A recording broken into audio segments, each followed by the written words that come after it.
Bonjour Year 6. Our learning objective for today is, can I identify the stationary objects that are in the pencil case?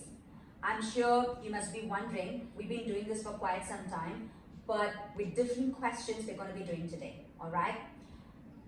And our HPL idea is practicing HPL ACP, meta-thinking, creating and linking. Student outcomes. What I'm looking for today. At the end of the lesson, I'm sure you will be able to listen and repeat the French phonic sounds, memorize and identify new vocabulary, and link the words and adapt to creating longer sentences. Alright? Our French phonics. Écoutez et répétez. La règle, la fête, le lait, 13. Je répète. La règle, la fête, le lait, 13. Let's do a recap again. We have been doing this vocabulary for the last 2 weeks and again today. It's because I want you to be really thorough with this vocabulary, and then we will be adding different kinds of questions today, unlike last week. Alright? First one. Répétez, d'accord? Un feutre, un cahier, un livre, un crayon, un taille-crayon, une règle, une trousse, une gomme, une calculette, un stylo, encore une fois, désolé, un feutre, un cahier, un livre, un crayon, un taille-crayon, une règle, une trousse, une gomme, une calculette, un stylo. Okay, today our question is, qu'est-ce qu'il y a dans ton sac? Which means, what is there in your bag? Okay, qu'est-ce qu'il y a dans ton sac?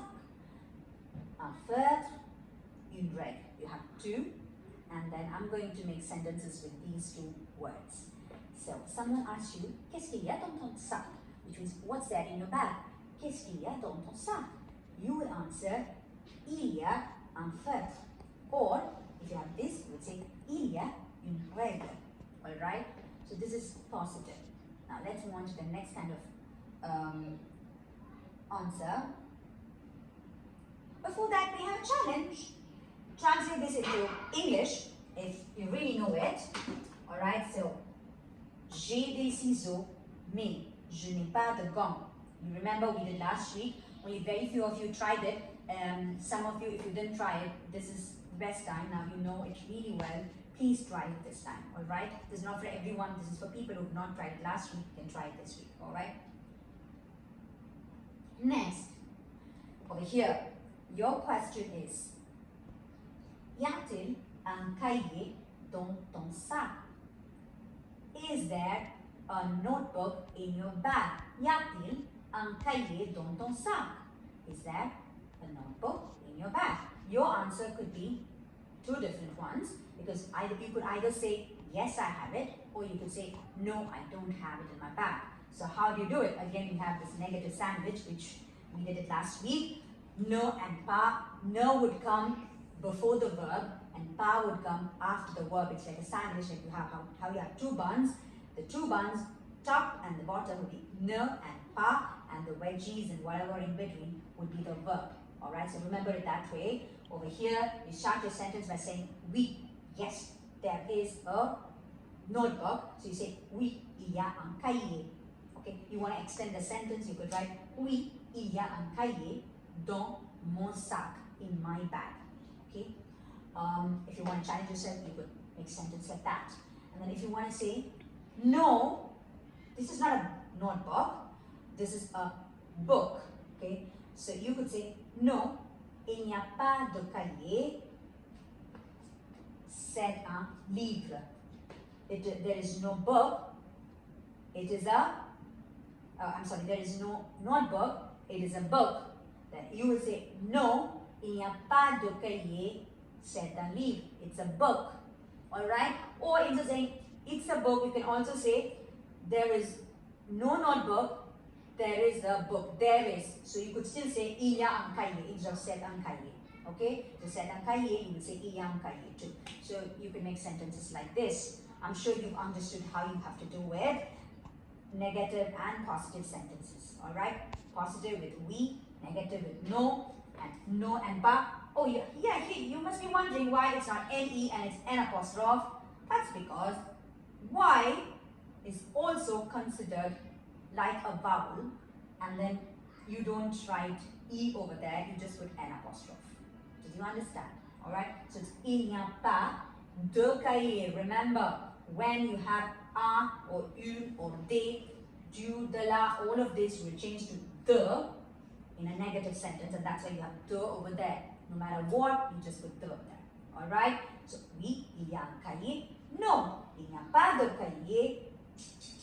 Il y a un livre, or you could say c'est un livre, it's a book, okay, or there is a book. So it's up to you. You choose how to write and what to write. Alright? We have some questions over here. Translate the sentences. These are the same kind of sentences with vocabulary, but then different kinds of sentences here. There is a felt pen, and the answer would be think, guess it, and the answer is il y a un feu.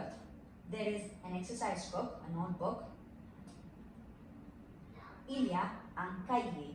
There is a ruler. Guess what it could be? Yes. Il y a une règle. Next one. Now we're going to talk about negative ones. Okay, and you're going to translate this into French again. There is no pencil. Il n'y a pas de crayon. There is no glue stick. Il n'y a pas de bâton de colle. There is no calculator. Il n'y a pas de calculette. Okay, so can you see il n'y a pas everywhere? So it's the same, alright? Except there's it changes to the in negative. Now, this is our activity for today. Okay? So the question is, qu'est-ce qu'il y a dans ta trousse? What is there in your pouch? So it question could be, qu'est-ce qu'il y a dans ton sac, or qu'est-ce qu'il y a dans ta trousse? So the question could vary anyway, but then you need to answer. Here it's trousse. So remember to answer dans ma trousse, in my pencil case. They've asked, ta trousse is your pencil case, ma trousse is my pencil case. You say dans ma trousse, in my pencil case, there is, and check what all are there and write it over here. And then dans ma trousse, il n'y a pas de. What else is not there in your pencil case that you could write over here? Like you can see, of course, a notebook or a book cannot fit inside, so you can add it up here. So you complete this sentence, okay? And if you want to take up a challenge, you can always try to translate the sentence that you have written in French. Translate it in English, the French sentences that you have written here. Alright? And you will complete it, post it on Teams, in your class Teams for immediate feedback. Also, it should be in your class notebook.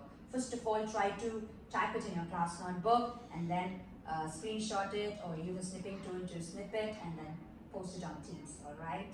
Yeah, so your friends also can see your sentences and they can also peer assess. I've been seeing a lot of peer assessments, people giving praises for your, each of you, like friends give praises to the other friends, seeing their sentences and their work. So it's really nice to post it in Teams, your sentence, and let's see how it all comes out, yeah? But don't forget to write it in your class notebook. Yes, so pause it here, okay? And then continue with your work, all right? Yeah, so please pause it here. And after you've written, you're going to check your answer. One of these answers should be there over there. And negative sentences, you should be having these, one of them over there or 2 or 3 words over here. So you can correct yourself. I mean, you can self-assess yourself with these answers. Alright, so can you see negative sentence? You have de everywhere, right in front of it. But in positive sentence, you have de, un. It all turns to de in a negative sentence. Alright, I'm sure you've understood it really well now. Good that you took a risk of translating the sentences into English. If you did it, keep up your good work, okay? And I've been seeing your work all along these weeks, and you've been doing such amazing and fantastic work. I'm so impressed. I'm so happy about year 6 doing their work really well. Okay, so for now, au revoir.